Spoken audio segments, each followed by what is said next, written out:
Guys, today we've got a special guest on the podcast. His name is Warren Farrell. So he is an author, political scientist, and activist. He's written several books to include The Myth of Male Power, Why Men Earn More, and the main focus of today's discussion, and that's this, the boy crisis, why our boys are struggling and what we can do about it. And that is on the 100 books every modern Christian man should read list. That is in our show notes, and that is also on our website. Just go to undaunted.life/book list. But Warren Farrell is described as the father of the men's movement.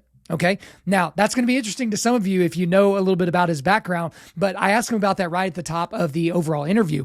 And it's just, it was such a fun interview because this book is so unbelievably dense.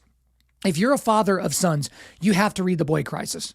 And also for mothers of sons. It's just such an incredible book. There's so much information there. And that's the interesting thing about this particular conversation is we couldn't get into all the different areas I wanted to get into. Okay. I did ask him about, kind of his past in the National Organization for Women and how he described himself as a feminist. But then we dig into the boy crisis and we talk about the negativity that surrounds fatherhood and also what happens to boys when their dads are not around, specifically if they are dad-deprived boys. We talk about, basically what modernity has done to young boys, that we don't live in this area of time where we have to struggle for survival in a lot of ways and how that's a deleterious thing for a lot of boys. Then we talk about the purpose void for a lot of boys in modernity. They don't really have a purpose to live for.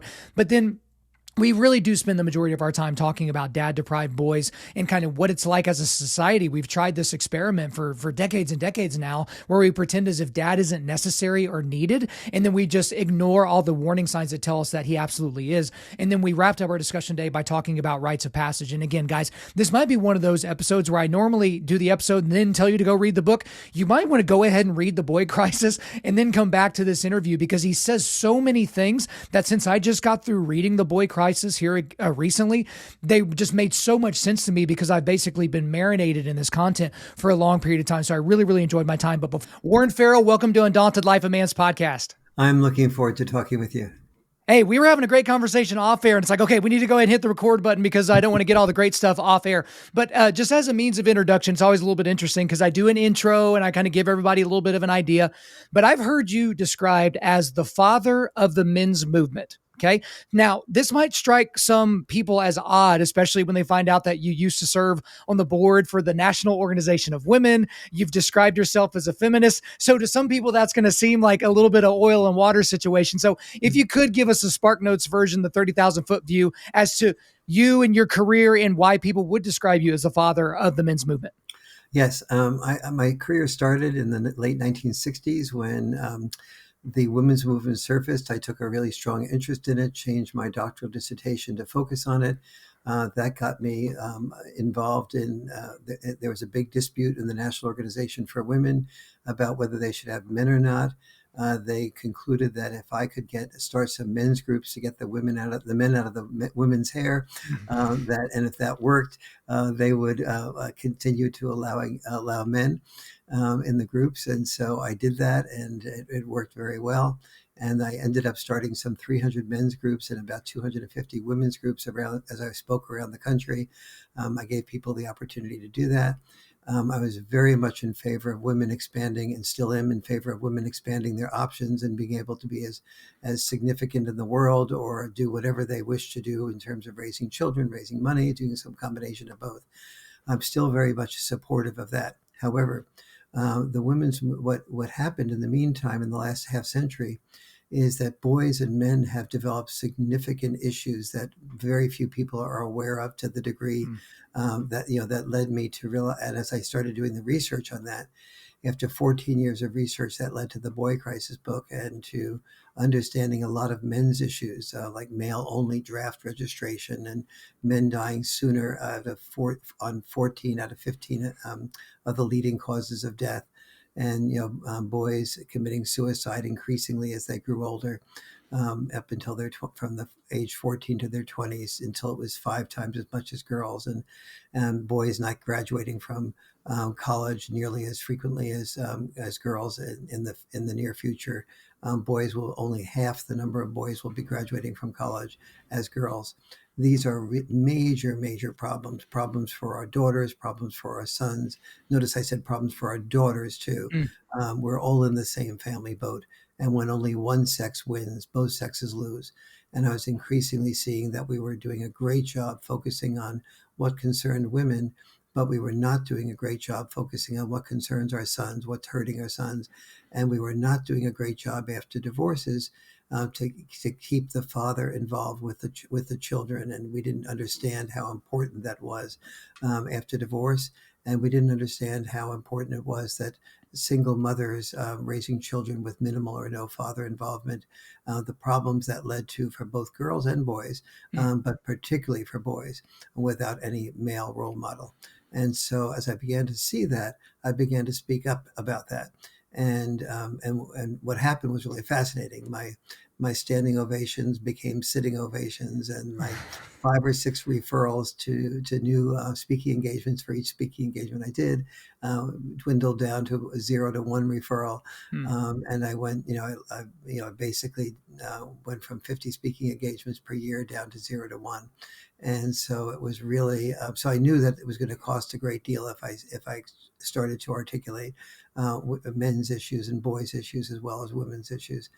And then I increasingly saw feminism focusing on getting a sort of victim power, saying that men were the oppressors and women were the oppressed.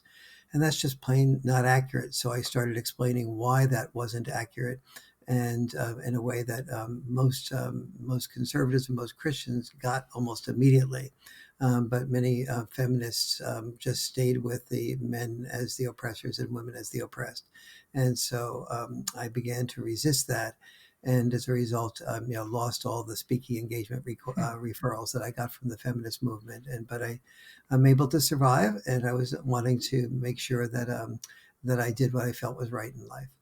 Well, and your work has been it's been such a blessing to me personally because I followed your work for a while and I reached out to you specifically because I don't like to just reach out to people like, hey, I want to talk to you. For what reason? Oh, I don't know. Like I want to talk about something very specific. And you brought up a lot of topics there. And unfortunately, we don't have 5 or 6 hours today to get into all of them. But I do Mhm. want to talk about one thing just briefly because I just got another email today and it's from these men that struggle to create men's groups. Right. And so they struggle with this whole concept of like, well, what do we do? Because some people, especially in the conservative Christian realm, they're like, hey, y'all just get together. Here's a book. Y'all read the book all at the same time while ignoring the fact that most men don't like to read, while ignoring the fact that most men don't like sitting in a circle and talking to a group of people that they haven't accomplished anything with. It wasn't like Mhm. they all just got done taking down a woolly mammoth and now they're all sitting around talking about it. It's not just like they got done, charging the front lines of a rival army and now the battle's over and they get to circle up and talk about it. It's just kind of like this faux male bonding thing that they just toss people into.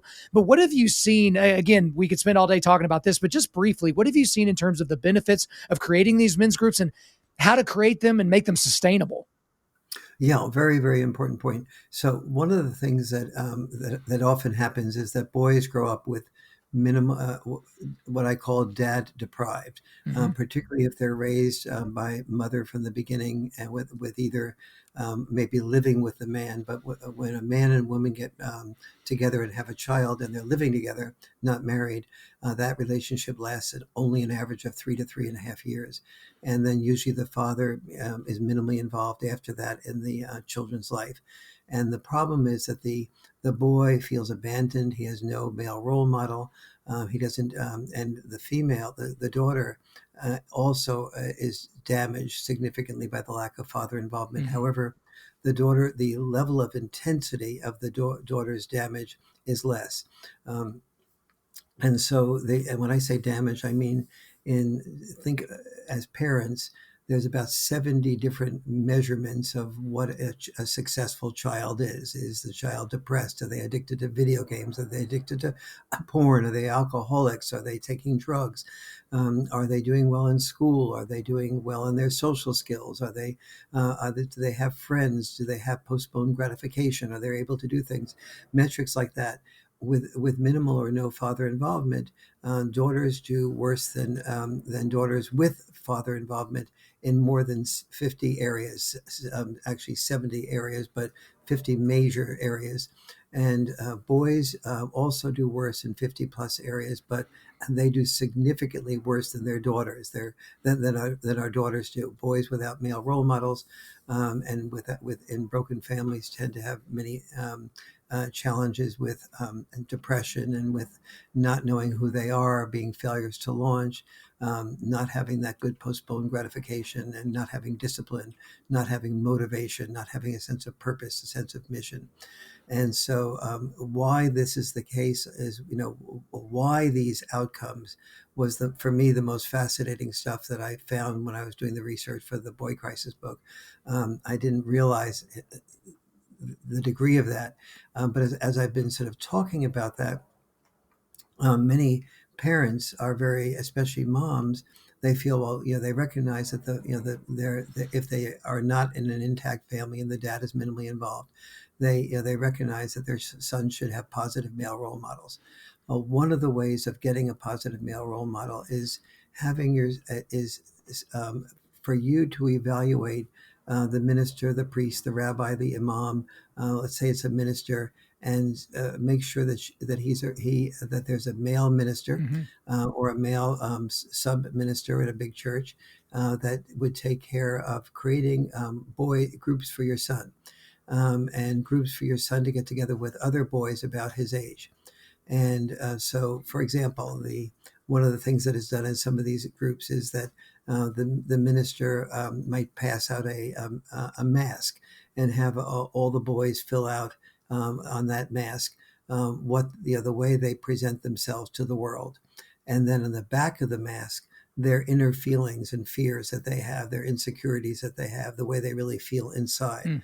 There's always an enormous gap, and the guarantee ahead of time is that no one will have to, nobody else in the room will see this, in the group will see this, unless that person volunteers that that's their mask. And so then all the masks are read on the outside, how the boy presents himself and what he's feeling on the inside. And what the boy sees is that almost everybody presents themselves as strong on the outside and feels insecure on the inside. Well, when a boy sees that seven other boys all feel exactly that same way, they suddenly don't feel so alone with those insecurities. Mm. And so they don't really need to be, they see how silly that mask is because everybody is experiencing it. And so that's just one of many, many examples that a confidential, and when I say confidential, I mean confidential, that what is said in that group is not said by anybody outside of the group. It's not said, well, John in that group said, this about himself, and ha ha ha, Mm. let's laugh and mock him. Then that moves most young boys back into a fear of speaking up their real truths again. And so for you as a dad or a mom, and getting good male role models in your son's life, what I found is very important is to understand the history of masculinity. And the history of masculinity is that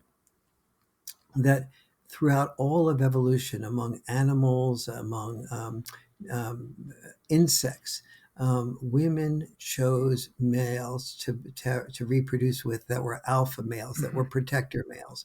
And that worked very well for the safety of the children. That worked very well for the safety of the community. And an example of that is that every generation had its war, and during that war, Uncle Sam or some equivalent said some version of, we need you to fight in this war so that we will not be taken over by Nazis, for Mm-hmm. example. And when boys and young men were told they were needed, they responded, and they responded by being willing to die so that everyone else would live. Every generation of boys who was asked to die recognized that being willing to be disposable was very much okay with them Mm-hmm. if they could save women, if they could save children, if they could save the society. The problem with that is the process that it takes to learn to be disposable disconnects you from your feelings and your fears. And that's good for the society to have saviors like Mm-hmm. that. But boys that are disconnected from their feelings and their fears, they start still feeling those, but it all piles up inside of them. They start putting on masks of strength, that no one else can see. And after a while, they become disconnected from their feelings and their fears, so that they don't even recognize that they have them. And that becomes toxic for boys. They often times start drinking or withdrawing into video games, and boys are far more likely to be addicted to video games than girls are. Hmm. And then if they don't have father involvement, they usually don't do nearly as well in school. They don't do as well on the track team or the football team, or as actors or musicians. They don't have the discipline to create the outcomes that they need, and therefore they start to not be very attractive. If they start dropping out of school, getting bad grades, if they don't have they're a failure to launch. They're living in their parents' basement. They're on an unemployment line. Girls who are looking for young women who are looking for future fathers, they don't search on unemployment Hmm. lines. They don't search in parents' basement to see boys that are living at home. They don't. They want boys who are winners, not losers. And as boys don't perform effectively, they experience themselves as losers, and girls make it clear to them that that's not their first choice for males to date. If they're really tall and handsome, the women will date them and have sex with them, but they won't go to the next step of having a long-term relationship, getting married, and having children with them. They'll eventually get rejected. So the boys who get rejected, they often turn to pornography, because pornography is access to a variety of attractive women by the boy without fear of rejection at a price he can afford. And so he then begins to get addicted to porn. And when he gets addicted to porn, there's many problems with that. But one of those problems is that he becomes desensitized to normal sexuality and intimate communication skills with a complex woman. And so he just starts treating the woman like a sex object if he ever does have a connection with a woman. And the result of that is the woman feels treated like an object, like a porn object. And she resents that and withdraws, because she should. And then he feels rejected. And the result is that everybody loses.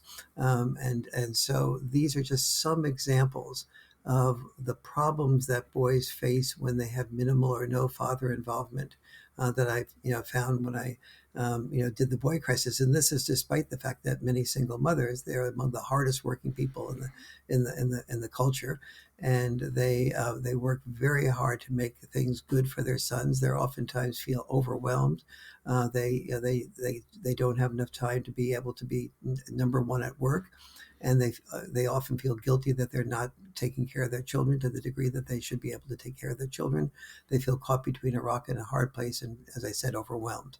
And so we need to make sure that fathers are inspired that we tell fathers that they are needed, because when men are told that they are needed, they are even willing to, as we saw, die to respond and to being needed. And we're not giving that message to fathers these days. The only people that are doing that is the Christians are doing, and Mormons are doing a much better job at that than most people. But particularly on the political left, it's all about women and girls, and it's not about understanding that we're all in the same family boat. And as I said before, when only one sex wins, both sexes lose. Absolutely. And I think you brought up so many great things there. And most of that, guys, again, it is in this book, The Boy Crisis, Why Our Boys Are Struggling and What We Can Do About It. It's a book that you co-wrote with John Gray. I think it was back in 2018. Thank you again for shooting me this copy. You brought up so many things there. So it would be, I don't want to give short shrift to anything, because there's so many of these things that I do want to talk about. But you said something right there at the end that I want to key in on, because a buddy of yours, Jordan Peterson, I know you've been on his show and those things like that. This is something that he did here recently that has been very impactful for me, but also to a lot of Christians. When he did that YouTube video where it was the message to the American church, or message to the Christian church, he was basically talking about men and young boys, specifically young boys, how churches should basically have big neon signs saying, "We're here for you, come in, we need you," those types of things. But I've been in the men's ministry space for a long time, not nearly as long as you've been in the men's space, but I've been doing this for quite a while. And the thing that I see, Warren, is the exact opposite of that. Most churches may as well have a blinking neon sign outside that says, "This is not for you. We didn't have you in mind when we picked out the music. We didn't have you in mind when we picked out the sermon content. You are not needed here." And then they're shocked, Warren, whenever the volunteers are almost all women, when the people that want to go on the mission trips are all women, when women and their children go to church and their fathers are somewhere else hunting or at the shooting range or shooting baskets or getting ready for another fantasy football draft or watching porn or playing video games or whatever. So talk to me a little bit more about what you've seen, because churches are the only places that seem to put an emphasis on that, as you mentioned. But Mhm. my goodness, it's like they're slow on the uptake, because it's like so many churches have a dearth of men and they look around as if it's not their fault. Yes, yes, absolutely. Well said. And it is true that the churches and the Christian community have a much better understanding of the importance of families and the importance of fathers than probably any other portion of the society does have. Um, and at the same time, the church is not conducted in such a way that is user friendly to men. Hmm. User friendly to men means things that are, it means having males participate in the process. Not lecture. Men are not good at listening to lectures. They don't learn well by listening. Men learn well by doing. And so it's very important for the Christian community to be able to sponsor outings that involve the children and the fathers and the mothers, where they're camping, where they're doing things, and they're around a fireplace, during camping, where they're getting men involved in projects to work with children. So we need in the Christian community to establish ways of evolving fathers that ask and of the fathers to do things. We need to have the Christian community needs to share with fathers exactly what they do that is different from what mothers do, that leads to children who have what I call checks and balance parenting. Hmm. That is the best of father style parenting and the best of mother style parenting. Those are the children that do the best. But churches in no place in I have in the Boy Crisis book many, many areas of the differences between dad style parenting and mom style parenting. Hmm. And so when a father goes to church and he doesn't hear that roughhousing is really positive for Hmm. his children. He doesn't feel supported in his style of parenting. So, for example, a dad will typically, maybe let's say he has three children, two sons and a daughter, and he'll, throw them on the couch and say, "Okay, kids, your turn is your job is to jump on my back and pin me down before I pin the three of you down." Hmm. And the kids go, "All right, Dad, well, good, can't wait to do this." And a bond is beginning to be created between the dad and the children, which is a very important bond, which I'll talk more about in a moment. But the mom, is understandably, off watching this and saying, "Oh my God, I think that if they roughhouse like that, sooner or later somebody's going to get hurt." Well, it's only about 99% likely that she's right. Yeah. And somebody gets hurt, and then the mom feels guilty that she didn't say something sooner because she intuitively knew that she should have paid attention to her intuition. But on the other hand, she didn't want to be controlling, and she saw the kids were having fun, and she's caught between a rock and a hard place on that issue. But she says, "Okay, now one of the children have gotten hurt. Okay, Dad's taking care of that and saying, don't do that again." So now Dad has learned his lesson. But no, Dad goes back to the roughhousing after he gets a promise from the kids that they won't behave so aggressively again, or they'll think of their children. They won't stick their elbow in their sister's eye. And so and mom goes, "Oh God, Dad hasn't learned." And so and then the dad goes back to the roughhousing, and sure enough, mom's right again. That one of the kids gets hurt again. And so now though, Dad says usually, "Okay, I gave you a warning. That's the end of the roughhousing. We won't roughhouse again until maybe, let's say it's Sunday night now. We won't roughhouse again until Wednesday or some time later when you've been really good. I'll go back to the roughhousing with you." And mom goes, "Great that you stopped, but you're going to go back to the process that hurt the children twice." Hmm. But no one understands that when the dad goes back to that process on, let's say, Wednesday night, and then the children violated, then the children are calculating differently. Hmm. Now they know that if they push their brother and sister aside, that they're going to lose the rough housing that they want to lose, that they want to have. Yeah. And so therefore They have to think of their sister's feelings and their brother's feelings and their brother's fears and what would hurt their brothers. They have to make distinctions between what's aggressive and what's assertive in order to get what they want, the roughhousing. So what's happening here is multiple, and each of the male female differences, dad mom differences in parenting styles, has some parallel to this. But so just to make it really clear what this is entails, what's happening here in the roughhousing is first, dad is creating a bond with the kids, and that makes the kids want to do what dad asks to do. Right. Secondly, he's not just setting boundaries, like if you do that and the roughhousing, he's enforcing boundaries, which is when they violate that and they hurt their brother and sister, he ends the roughhousing for a while so that the children know that they will lose something when they're not considerate of their brothers and sisters' feelings or their friends that are invited over's feelings. And so the result of that is that the data shows that the children who roughhouse in this type of way with the father are more likely to become empathetic. That is, if a dad said to a mom, I want to roughhouse with the children so the children will become more empathetic.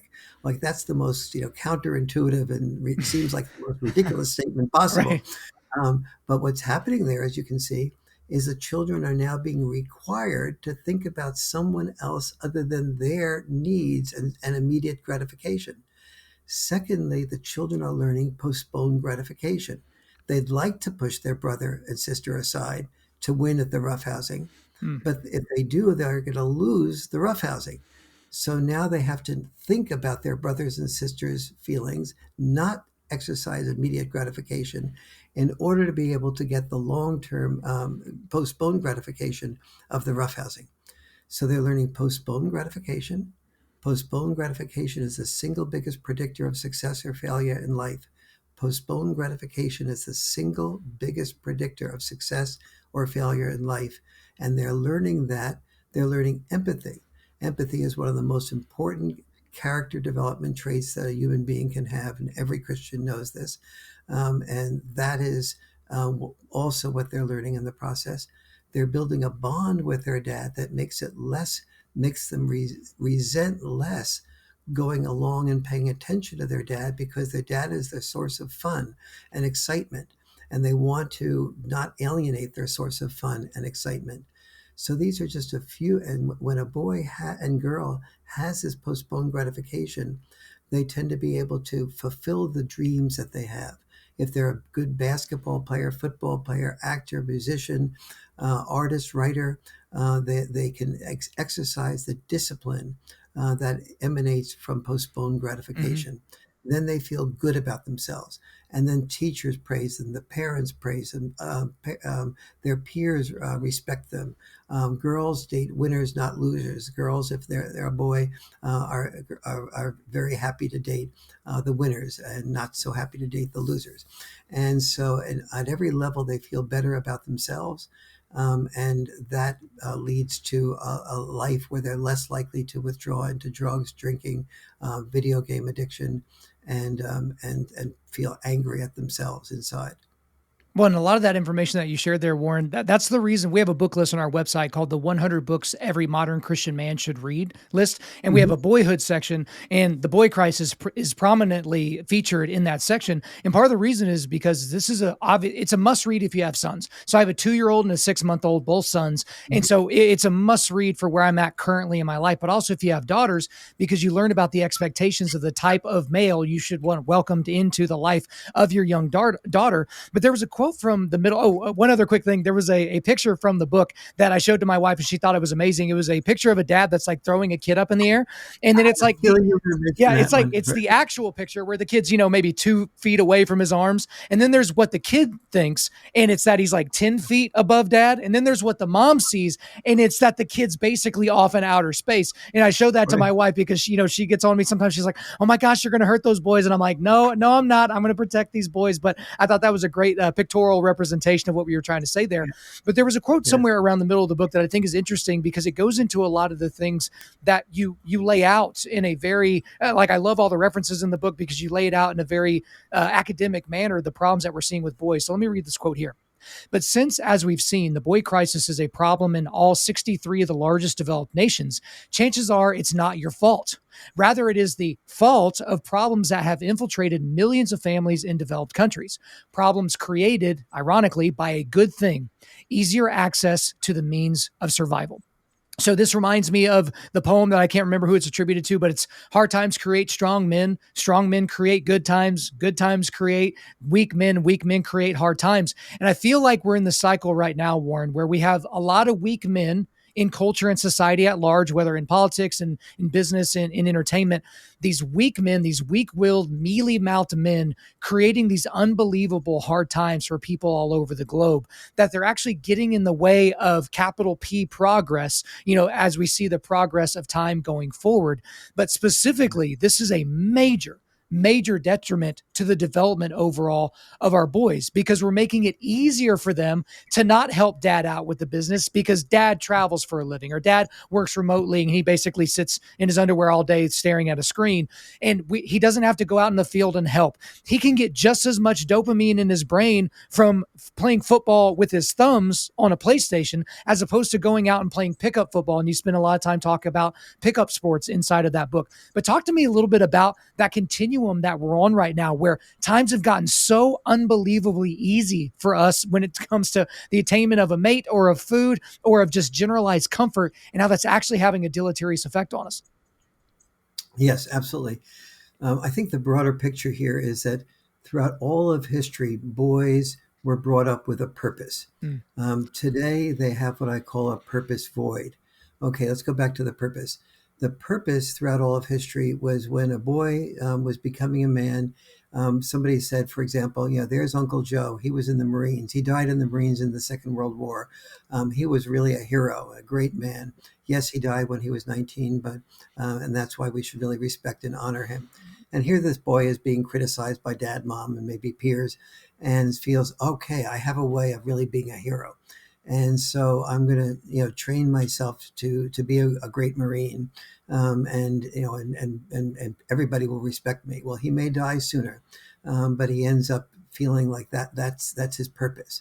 Now, maybe he didn't go into the armed services, but he learned that that he's needed as a provider, protector, and as a provider, he'll be the one that has to earn the money. So he's a goofball in 10th grade, 9th grade. But around 11th grade, he realizes if he doesn't go to college, if he doesn't get his act together, he's going to be a loser. Mm. So he begins to get his act together in my class, high school graduating class. Most of the guys turned around the 11th grade. Mm. And they started getting their act together to get ready for college. And they knew that they'd be losers if they didn't. And so, or they went into some type of vocation where they could at least make a decent living if they weren't academically inclined. Mm-hmm. And so, but now, two things have changed. We need fewer people in war than we used to die as soldiers than we used to. So many boys are experiencing a purpose void in that area. And we need women are doing a much better job at sharing the burdens of economic responsibility than they used to be. And so now boys may or may not be needed to supply income at the level that, but never at the level of, it's absolutely mandatory for every boy to do that for any woman that he wants at all, because some women are doing a good job with that himself. So those are good news things. We want fewer boys to be killed in war, and it's wonderful when women and men are sharing the responsibilities for earning income. However, it's left boys with a purpose void. Now, that purpose void has a purpose opportunity. And that is that when a mom and dad look at their son, and they have the freedom to say, who are you, my son? Not just a future disposable male or climb some type of corporate ladder to earn money as a human doing, but not as a human being. We care about you as a human being, and because women are sharing more of the economic responsibilities, you have some freedom to be able to not just have to produce all the money, when you have to produce all the money, what you end up doing is not doing things that are fulfilling, because fulfilling occupations almost never pay as much as less fulfilling Hmm. occupations do, because the more fulfilling the occupation, like artist or writer or musician, the more people want to do that, and therefore the more competition there is for that. The supply goes up, and in relation to the demand, and therefore the price that you get paid as a teacher goes down, or as a musician or artist or writer. Hence the word starving artist.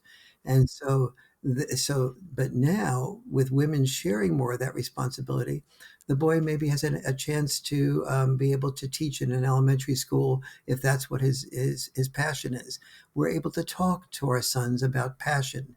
That was never a word that we could talk to our sons about. But if our children are nurtured to have passion without discipline, then the more passionate, fulfilling the occupation, the more it requires discipline to be at the very top of that field in order to survive. If you're a basketball player, in order to get a good income, you have to be on the NBA or the WNBA in order to have a good income. As an actor, as a writer, I know as an author, there's only about 1/10 of 1% of authors that can make a living Mm. doing that, and so that requires an enormous amount of discipline. I get up at 5 in the morning to work on my books that I'm working on. That's not the ideal time for me to Yeah. get up, but Yeah. that's what's needed to write a good, responsible book and then promote it to the degree of it being able to be available, aware. So those are the things that our sons have the opportunity to do. But as a rule, moms tend to see the children's gifts, particularly the gifts of the son, and then encourage the children to pursue their gifts, but often do not require them to to hold up to their end of the bargain in relation to what the parents can give. I'll give an example of that. If a boy is, let's say, going to basketball practice or music practice or soccer practice and wants to become a professional soccer player, and the father and mother are getting special tutoring and taking them to and from the classes, and they're really breaking their backs to allow the child to have exceptional skills in this area. And then the child says, yes, I want to be in the Olympics, but I have an invitation to go to a friend's birthday party, and the parents think, well, we want the child to go to the friend's birthday party, and then we want the child to be able to play that new video game if he or she wants to. And before you know it, the child is not focused on the Mm. discipline that's necessary to become outstanding in his or her field. And dad says something like, sweetie, you can go ahead and not become an Olympic gymnast, but if your desire is to become an Olympic gymnast, you won't have a chance to have a life outside of that that's well developed, and you'll become, here's the downsides of that. But if you choose that, and we're going to take you to all these games and these places to compete, and we're going to pay for special tutoring and things like that for you, and work harder, then you have to have your end Mm. of the bargain as well. And then the child may have cry, and mom would say, "Oh, that's so mean. You can't make the child cry like that." That's you have to think of the value to the child of going to his friend's birthday party and so on. There's a lot of value to the child in that. But if the child's goal is the other, then the child has to learn trade-offs and sacrifices and choices to make. And then if the parents are going to cooperate in making that possible, and so this type of communication needs to happen between the father, the mother, and the child. And that's why in the Boy Crisis book, I talk about the importance of family dinner nights and structuring those family dinner nights in such a way as so they don't become family dinner Mm. nightmares. So everybody can hear each other effectively. So everyone knows how to listen very effectively to each other's perspectives and feelings. And then the parental communication, the father and mother communicating with each other in a way that allows the father to hear Is it worth making our son or daughter cry or miss social opportunities to become an Olympic gymnast? And are we encouraging them too much to that? And the father saying, well, here's the trade-offs, and that all requires very subtle and caring communication, which both the mother and the father understand the best intent of the other parent, and that the mother and father listen so carefully to allow the best intent to be to know that their best intent is being heard. And what I just said to do, when a mother and father are communicating different things that they feel is right for the child, both of them feel criticized. And one of the things that I've done for the last 30 years is couples communication workshops to allow fathers and mothers to know how to be able to handle the perspectives of the other parent in such a way that the other parent feels fully heard and seen, rather than do what we biologically do naturally, which is when we hear ourselves being criticized, we respond to criticism defensively. That's biologically natural to do, because when people thousands of years ago heard criticisms, they thought it was a possible enemy, and it was functional for survival to get up their defenses to be able to defeat the enemy before the enemy defeated them. And so being defensive was functional for survival, but it's just dysfunctional for intimacy and for love. And so we have to really learn to do an evolutionary shift of hearing everyone in the family's perspectives, both to keep the family together, but also to train everyone to know how to hear the perspectives that are different from theirs. When you get into a lot of detail into all those things in the book, and just to go back to, I think, an important point when you were talking about family dinner nights, you give some, I guess, modules in here of some ways that you could help structure those family dinner nights, which I know may strike some people as odd because it's like, well, we need to make it organic. It's like, well, you can give scaffolding to something and it can still be organic. And so you do that throughout the book, which I found to be very, very important. Now, one thing earlier on in this discussion, Warren, you talked about dad-deprived boys. You used that phrase specifically. So I'm going to read a couple of quotes from the book, because I think this might be the most valuable thing that we talk about today, because you're talking to a whole heck of a lot of dads right now. So here's a quote. The boy crisis's primary cause is dad-deprived boys. Dad deprivation stems primarily from the lack of father involvement, and secondarily from devaluing what a father contributes when he is involved, which is wildly important.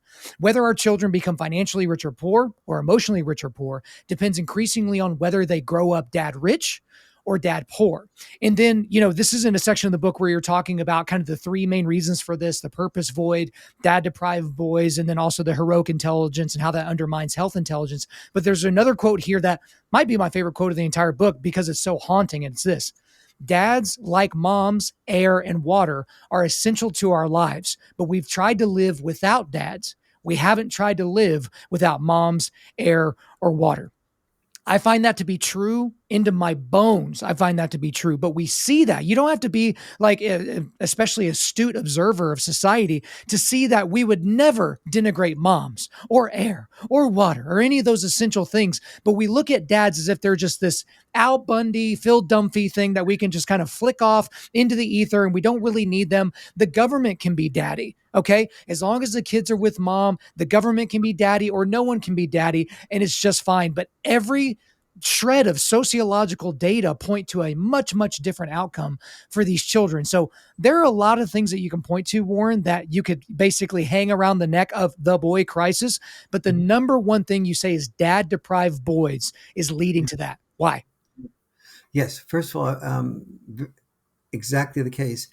And I didn't start out with this belief. When I submitted to my publisher for the boy crisis, I had 10 causes of the boy crisis, and each of them were going to take approximately an equal amount of space. Mm-hmm. And I constantly found that the other causes were not nearly as important if there was an involved dad. So, for example, if a boy grew up with an involved dad and an involved mom, and he went to a school that had minimal amount of teachers that were males, there were, and if you control for the school that has a few male teachers with one that has more male teachers, the children do slightly better in the more male teacher school.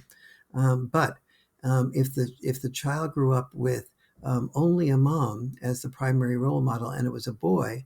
And the boy went from a mom only home to a female teacher only school, and having very few role models, or a role model that he couldn't identify with in the school. Those boys did significantly worse. Mm. And when I say significantly worse, I don't mean just on grades. I do mean on grades, and especially on reading and writing, but not, which are the biggest academic predictors of success or failure. Postponed gratification is the biggest social predictor of success or failure in every other area. But those boys, those boys had significant problems, and so I began to see that basically that the boy crisis resides where dads do not reside. And so then it became my next goal for the book, for the boy crisis book, was to say, okay, then exactly what do dads do that's different from what moms do, that leads to the children doing so much better when they have both dads and moms involved? And I started seeing like these differences that I mentioned before, like roughhousing or teasing. And I know I was thinking, teasing, then the child cries because the child is teased. That's not good. Mm. Well, as it turns out, it is good up to a point. And the value of the saying the up to the point is because moms tend to err in the direction of not teasing a child if the child will cry, and dads sometimes will err in the direction, especially if there's a mom around, of not minding if the child cries, because the child is learning something from being teased, and so that's a worthwhile dialogue between mom and dad. What's too much? What's not enough? And what is the value of teasing to begin with? Well, almost nobody can explain that. Mm. So I started to explain what the value of teasing was in the Boy Crisis book. What's the value of risk taking? We talk about there being glass ceilings out there, of women rarely being the CEOs of corporations. Well, almost all the inventions that we have are male inventions that really make it big, like our iPhones and everything else, and on the internet have mostly been invented by males. So what's behind that? Almost all those males who do those inventions and start companies, and many of them fail, they're all risk takers. But we don't teach our daughters to do risk taking Right. nearly as well as we should. When it comes to sexuality, for example, we always talk about the STDs, or how bad sexuality is. In this way, you could get pregnant. This could happen. That could happen. That's a good discussion, but we don't talk about the fact that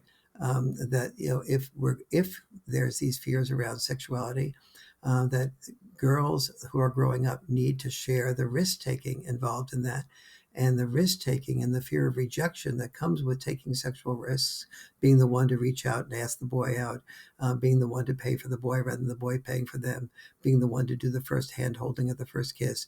These are all risks of rejection that boys experience. Those risks of rejection that boys experience teach boys how to risk rejection in life. It's unfair that we're not teaching our daughters to do that equally, to share those responsibilities. And so risk taking has some very important prerequisites to be able to take the risks in life, to be entrepreneurs. And so if we're going to not just say, oh, women aren't entrepreneurs equally to men, we've got to have affirmative action to boost them up and give them more chance. One of the ways we can really boost them up is by giving them training to do risk taking when they're young, in the area where most fear of rejection, that is in sexuality, in the younger years, when people are petrified of being rejected by the other sex. And so these are just some of many areas that dads are dads are likely to contribute to the family. And there's another major reasons dads should be contributing to the family.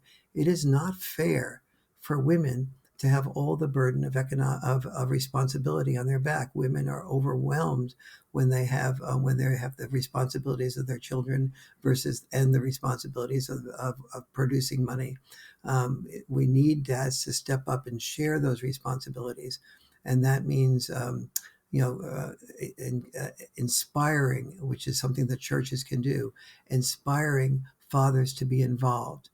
and getting and understanding from the Boy Crisis book what dads do that is different from what moms do, and having the church honor and practice some of those behaviors. Having projects for fathers to do with children, having fathers participate in the services rather than listen to sermons. As I mentioned before, sermons are not ways of drawing men to you. Ask men to give a sermon, you'll have him involved. But ask him to listen to a sermon, and you'll have him turned off unless he wants to run for a political office in the community and he wants to be respected in the community. Then he'll attend church, but it's often not for him. It's for the respect that he needs to have the political office. There's so much good stuff there. And one thing that I think that this leads to as well, and we'll make this last question of the day because I know we're running up against time, but it's this idea that in modernity, we don't have rites of passage for young boys that, see their way into manhood. With the exception of a few sects of religions here and there, there's not really this definition where the community says, hey, now you are a man because of this, this, and this. There's no discussion of, hey, here are the things that I see in you that are amazing and what you'll do great as a man. Here's also some things that you're going to have to contend with that are part of your personality and your wiring that you'll have to be aware of. But also, here are all the responsibilities that we expect of you now, not only as a household, but as a greater community and those types of things. We don't see that at all. And so what we see, Warren, and obviously you know this, is that little boys will self-identify or self-actualize or self-initiate themselves into manhood. So they get to choose. It was the first time I had sex. It was whenever I bought my own vehicle. Oh, it's whenever I moved away to college. Oh, it's whenever I turned 18. And they just pick it. Or whenever I was jumped into the gang, or whenever I joined ISIS. You talk about ISIS a lot in your book. Like, those are the types of things that I find very, very concerning, especially for these dads that are the mail it in dads, that are just the set it and forget it dads. They're not spending a lot of time with their kids. They're not helping them develop. But for those dutiful fathers, they need some help and trying to figure out some things that they can do for their sons to help their sons understand, hey, this is where you are now. But if I'm being honest, I'm surrounded by a bunch of dudes that didn't have that. And so they've had to reckon with what manhood is in their own life. I look at my own father. His father was taken away from him when he was 13 years old, killed by a drunk driver. And so at the same time, he's learning to be a young man, his man is taken away from him. And that's not, a rare occurrence inside the culture that we have because of death, divorce, and everything else. But talk to me a little bit about rites of passage, because I find that to be an enormous need for our society, for the overall production of our young boys, and obviously just their overall development. Yes, rites of passage are very helpful for boys. However, the real rite of passage is cumulative and incremental and everyday. Right. Preparing a boy for, we're cooking dinner.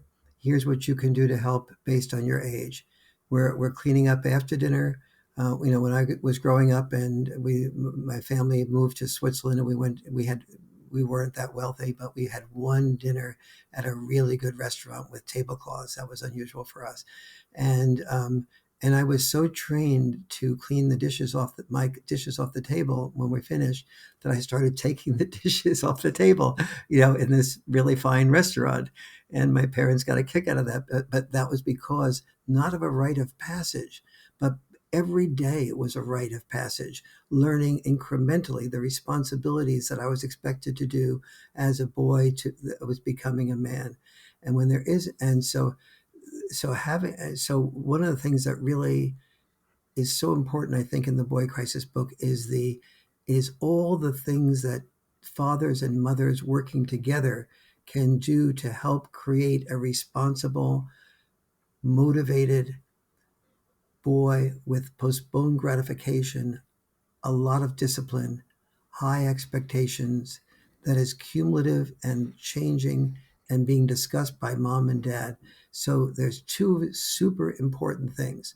One is that incremental training for responsibility in our sons.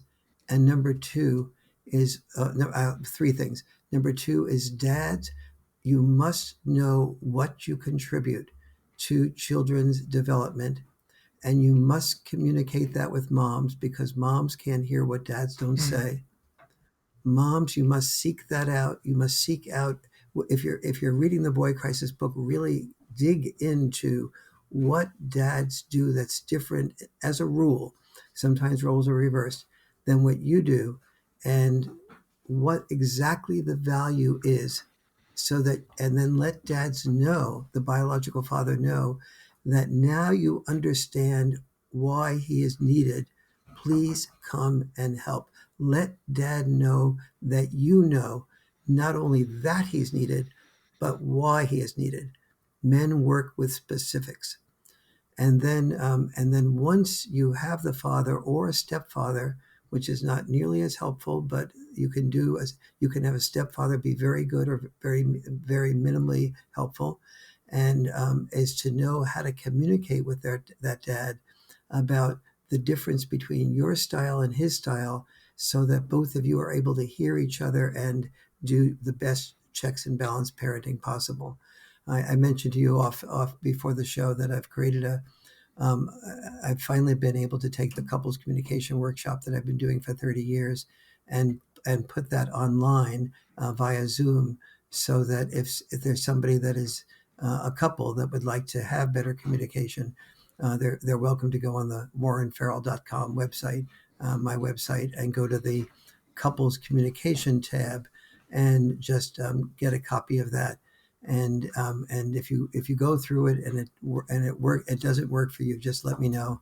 I'll give you the money back. It's not much money, but it's really the best thing I've ever done in my life, is being able to put that couples communication course online, so that it will be available to couples to have at a much more reasonable cost. Well, I absolutely appreciate that. And we will be having you back on to talk about that, because I want to check it out for myself, because it's always a good thing to focus on your communication with your spouse, if that's going to be the most important relationship in your life. But we covered a lot of ground today. And again, guys, I cannot recommend The Boy Crisis enough. We didn't even scratch the surface on most of the stuff that was in this book. So I really, really appreciate this book and the work that you've done. But that's all for me. Is there anything else you want to get off your chest? No, it's just wonderful talking with you. I really love your spirit and your enthusiasm, your straightforwardness, your questions, the fact that you read the book, and then also your ability to listen. It's really a wonderful combination, Kyle. Well, if you're going to send me a book, it doesn't have many pictures in it, I guess I have to read the words. That's just kind of how it goes. But Warren Farrell, thank you for coming on Undaunted Life, a Man's podcast. It's been really, it's been a pleasure. There you go, guys. I hope you enjoyed my interview with Warren Farrell. I certainly did. But before I let you go, we are going to do a quick resilience boost. At Undaunted Life, our mission is equipping men to push back darkness with content that forges spiritual, mental, and physical resilience. And one just last reminder here, text upper room. Again, we're talking about the upper room in the King's Council. Text upper room to 727-472-3860 to get your application to schedule a one-on-one with Riley Meek, who is the founder of the upper room in the King's Council. But the links I've got for you today, I've got a link to Warren's website. So if you want to get any of his books or look into any of the other stuff that he mentioned on the show, that is a great place for you. And then specifically, I've got a link to where you can go and buy your own copy of The Boy Crisis. All right, guys, thanks so much for listening to this podcast. We do appreciate it. Wherever you're listening to this, please subscribe, rate, and leave us a positive 5-star review. If you want me to come speak live at your event or on your podcast, just shoot me an email to info@undaunted.life. That's info@undaunted.life. Follow us on Instagram and like us on Facebook, and check out our website for everything else, including how to donate to keep more content like this coming your way. Just go to www.undaunted.life. And as always, we want to thank the band August Burns Red for allowing us to use their music for our content. The music on this podcast is their song Cutting the Tides, which is off their 10th anniversary re-recording of their album Leveler. The links are in the description. I'm your host, Kyle Thompson. Remember, keep pushing back darkness, keep forging spiritual, mental, and physical resilience, keep seeking the Lion of Judah.